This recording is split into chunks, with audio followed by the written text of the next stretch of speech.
사장의 먹살 경제.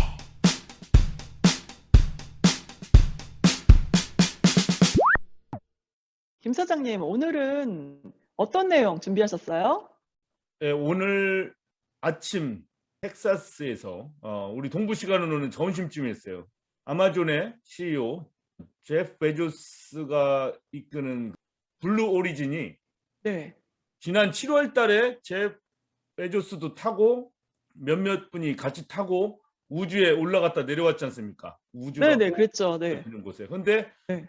지금 10월인데 2차 또 여행을 성공했습니다, 오늘. 그래요? 제가 그거를 처음부터 끝까지 다 지켜봤어요. 아주 순탄하게 다 잘 됐어요. 그리고 좀 놀라운 것은 이렇게 우주비행 이렇게 발사하고 뭐 위에 떴다가 다시 내려오고 하는 이 모든 것들을 그렇게 3개월 만에 지금 다시 성공한 거잖아요. 굉장히 빨라진 거예요. 그렇죠?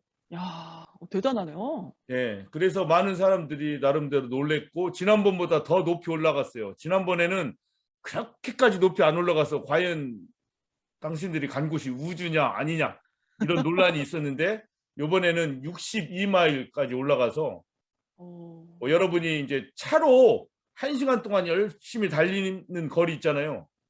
그 거리를 하늘로 달린 거죠. 상당히 먼 거리죠.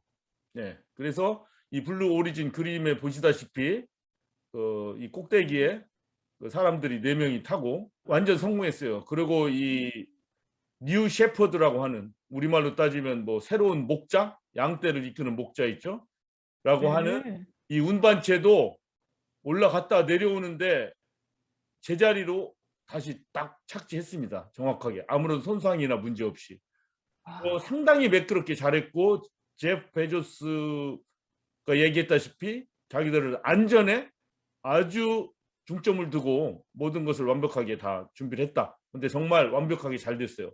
그래서 지금 이 캡슐이 낙하산 타고서 땅에 딱 떨어졌어요. 이 밴 홀 텍사스인데 그 넓은 들판에 이제 떨어졌습니다. 떨어지고 나서 이 캡슐로 사람들이 막 이제 차를 타고 가가지고 문 딱 열고 나왔습니다. 이 사람이 바로 윌리엄 샤트너입니다.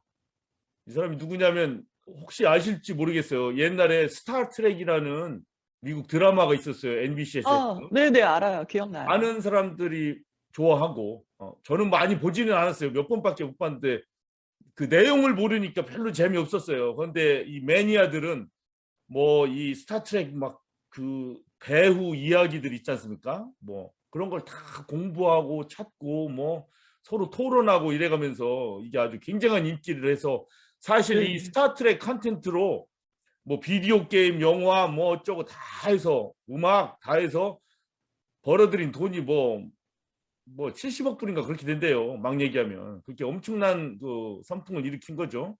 예. 그래서 윌리엄 샤트너라는 이분이 거기에 스타트랙의 주인공이었어요. 1960년대. 근데 정말 많이 늙은 얼굴 늙었네요. 많이 있죠. 네네, 네. 저도 이분이 봤었어요. 젊었을 때 사진은 옆에 나오죠. 아주 꽃미남. 네. 근데 이분 오른쪽에 사진 보면 얼굴은 많이 익어요. 왜냐하면 광고에 많이 나와요. 워낙 옛날에 유명한 사람입니다. priceline.com 해가지고 뭐 호텔이나 뭐 이런 거 예약하는 그 앱 있었잖아요. 그 회사. 거기 커머셜에 많이 나와요. 그래가지고 뭐 자기 딸이 괴한하게 붙잡혔는데 이 사람이 가서 뭐 니고시에이터 잘 협상을 한다 이거예요. 그렇듯이 이 호텔이나 차 렌트하고 이런 거 할 때 니고시에이션을 잘하면 싼 가게 할 수 있다 하는 그 priceline.com에서 이 사람을 고용해가지고 거기 광고 많이 나왔어요. 근데 이 사람이 요번에 블루 오리진의 우주비행에 탑승해서 갔다 와서 딱 내려서 얘기를 하는데 제가 딱 들었는데 막 미친 사람처럼 떠들더라고. 왜요? 너무 좋아서? 지금 현재 90세예요. 90세. 1931년생입니다. 와. 그러니까 지금까지 그 우주까지 갔다 온 사람 중에는 최고령이에요. 지난번에 할머니 한 분 다녀오셨지만 네네, 할머니 있었어요. 그분. 네, 유명하신 할머니. 윌리엄이 지금 더 나이가 많습니다. 갔다 와서 하는 얘기를 들어보니까 그 당시에는 뭐 마이크나 카메라맨도 제대로 이렇게 잘 중계를 하는 게 아니에요. 근데 문 열고 나오자마자 막 떠드는 거예요, 이 사람이. 제프 베조스한테. 네. 근데 가만히 보니까 정말 이 사람이 느낀 게 다른 거예요. 자기가 이 비행기 타고 위에 쫙 올라갈 때 밑에는 낮이잖아요. 텍사스의 광활한 빛이 있고 위에는 처음에는 하늘이 보이는 거예요. 지금 제 머리 이 모자 색깔이 어떤 색이겠어요? 스카이 블루. 스카이 블루 아닙니까? 네. 우리가 땅에서 하늘 쳐다보면 이 스카이 블루 하늘색이죠. 근데 조금 더 올라가면 지금 이 셔츠에 있는 이 진짜 블루, 진한 블루 이 색으로 변한대요. 아. 그래서 더 우주로 가니 까맣더라. 이 얘기를 막 하더라고. 아예 까맣더라. 네. 우주는 까맣다. 그리고 딱 아래는 환한 지구, 대낮. 그런데 자기가 느낀 것이 뭐냐. 이 파란 공기층이 우주 비행선을 타고 올라가는데 그렇게 얇게 보이더라 이겁니다.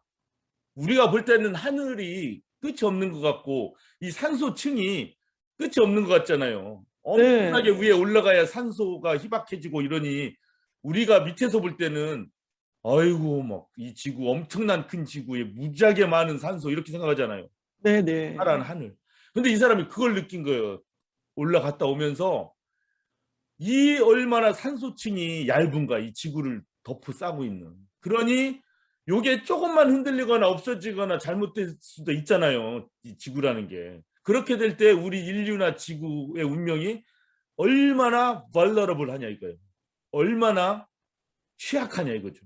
정말 톡 치면 톡 꺼지는 지구고 훅 불면은 다 날아갈 우리 인류의 운명이다. 막 이거를 느끼면서 흐느끼면서 자기의 그 감회를 얘기해요. 이 사람이 스타트랙이라는 커크 선장의 역할을 오래 했지만 그래서 뭐 우주에 대해서 어느 정도 알겠죠. 배우지만 그런 오랜 역할을 하고 지금 90세 인생을 살고 지금 이 인생의 막바지에 이러한 경험을 하고 나서 그 흐느껴 울면서 이 얘기를 정말 미친 실성한 사람처럼 막 얘기를 하는데 그 마음이 그냥 전달이 됐어요. 그때는 막 내려올 때라 어떤 그 앵커들이나 이런 사람들도 설명을 하지 못할 때예요.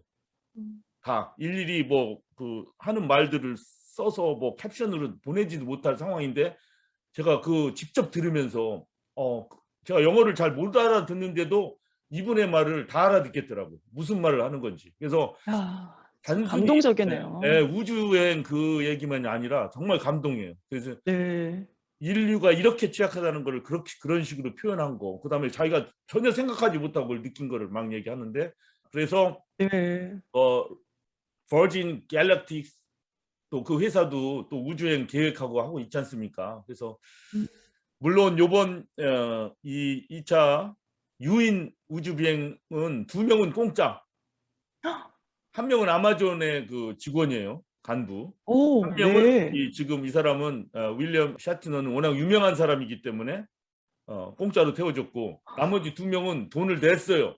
얼마나 냈어요? 그거는 비밀입니다. 안 밝혔어요. 아니, 얼마인지는. 지금 조금 전에 윌리엄 샤트너의 그 인터뷰는 아니지만 그 얘기했다는 걸 들어보니까 그 전에 암스트롱이 그 달 다녀왔잖아요. 그래서 네. 누군가 인터뷰에서 달에 가서 보니까 뭐가 보이더냐 이렇게 질문을 하니까 달에 가 보니까 지구가 보이더라.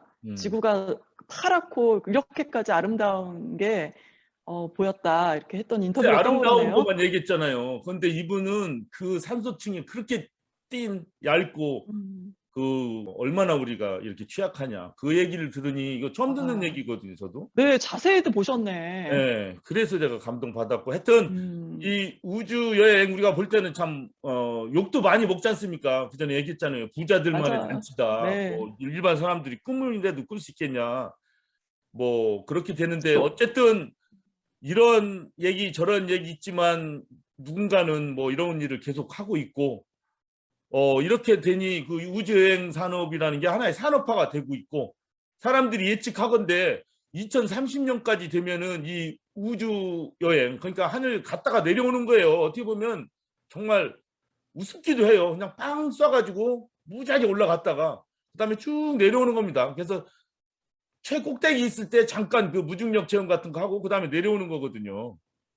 그래서 어떻게 막 보면은 아무것도 아닌 것 같지만 하여튼 이것이 하나의 산업화가 되고 어떤 사람들이 예측하기에는 2030년쯤 되면 정말 몇십억 불짜리 산업이 될 것이다 이렇게 얘기해요. 그래서 그 버진 갤럭틱스 같은 경우도 이제 계속 그 우주 비행을 상품화하고 있는데 좌석이 한 45만 불이에요.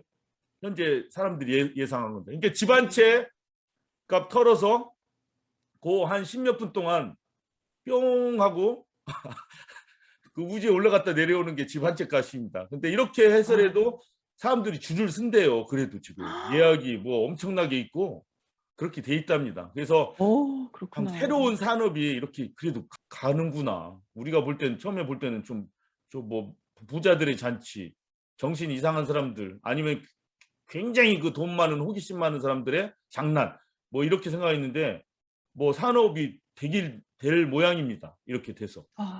예. 자, 두 번째 소식은 포드 자동차가 전기 자동차에 이제 투자를 본격적으로 합니다. 이게 뭐 최근 소식은 아니고 한 1, 2주 된 소식인데 그거 믿어도 되는 거예요? 아우, 전기차 나온다는 얘기는 뭐 진짜 예전부터 계속 했던 것 같은데. 예, 그런데 이제 약 70억 불의 돈을 들여서 이 테네시하고 켄터키에 새 전기차 조립 공장을 4개를 집니다. 4개. 그런데 여기에 한국의 선경기업 있죠, SK. SK 이노베이션도 또 포드랑 합작해서 또 44억 불 또 투자해요. 70억 불 더하기 44억 불 합쳐서 거의 포드와 선경, SK가 114억 불의 규모의 투자를 해서 이 공장들을 막 4개나 짓는 거예요. 테네시, 켄터키에. 그런데 SK 이노베이션은 이미 이 커머스 조지아에 26억 불 투자해서 현재 그 리튬 배터리 공장 2개를 지금 짓고 있어요. 하나는 이미 지었고 또 하나는 올해 말쯤 완공된다고 합니다. SK 이노베이션의 공장은 총 2,600여 명 정도 고용할 계획이래요. 그래서 SK 이노베이션의 공장이 어디냐면 지금 조금 와서 잘 안 보일 수가 있는데 이 아틀란타 여기 있고 그린빌 여기 있죠. 우리가 갔다 왔던 그린빌하고 앤더슨 있지 않습니까? 우리 옛날에 개기 시대 앤더슨에 갔다 왔잖아요. 그러니까 이 카머스 조지아가 거의 아틀란타와 그린빌 중간이에요. 중간에 있네요. 거의 경계선에 있어요. 경계선. 그러니까 막 사우스캐롤라이나 가깝다 이렇게 생각하면 돼요. 굉장히 가까워요. 그러니까 사우스캐롤라이나 거기에 이미 그 볼보 자동차 공장이 있죠. 그린빌 쪽에. 그 다음에 우리 백색가전 LG 삼성의 백색가전 공장들이 거기 잔뜩 있습니다. 이게 SK 이노베이션 배터리 공장도 이 근처에 있는 거예요 지금. 그래서 이 포드 자동차 전기차 조립 공장이 테네시 켄터키에 있으니까 그것도 여기서 멀지 않잖아요. 그러니까 이 다 동남부 이쪽에 지금 몰리고 있는 거예요. 다 상당히 많이. 게다가 제너럴 모터스도 그 내시빌 테네시에 조립 공장 또 줘요. 그런데 이 공장들은 옛날 공장들이 아니라 다 전기차나 새로운 모델들을 만들기 위한 장기적인 안목을 가지고 짓는 겁니다. 그래서 이 동남부 쪽이 어쩌면 이렇게 새로운 형태의 차세대 자동차 생산의 중심지로 되고 있다. 이 얘기를 한번 해드리려고. 그러면 우리 노스캐롤라이나에 또 리서치 트라이앵글 파크도 있잖아요. 랄리 이런 데 뭐 고급 인력들 많죠. 물론 사우스캐롤라이나도 많이 있겠지만 물론 아틀란타에도 많이 있겠고 또 이곳에 계시는 고급 인력들의 자원, 인적 자원까지 합쳐지면은 앞으로 이 지역이 어떻게 될 것인가 좀 답이 나오죠. 상당히 이 지역이 뭐 전체 산업의 중심지로 이렇게 떠오를 것이다라는 것 어렵지 않게 예상할 수 있습니다. 그래서 요 흥분되는 소식을 갖고 나왔고 태바님은 아리조나로서 약간 멀긴 하지만 아리조나에서 자업을 찾거나 뭐 새로운 자동차 산업에 뛰어들고자 하는 젊은이들이 있으면 이쪽으로 전도해 주시기 바랍니다. 알겠습니다. 네, 김 사장님 잘 들었습니다.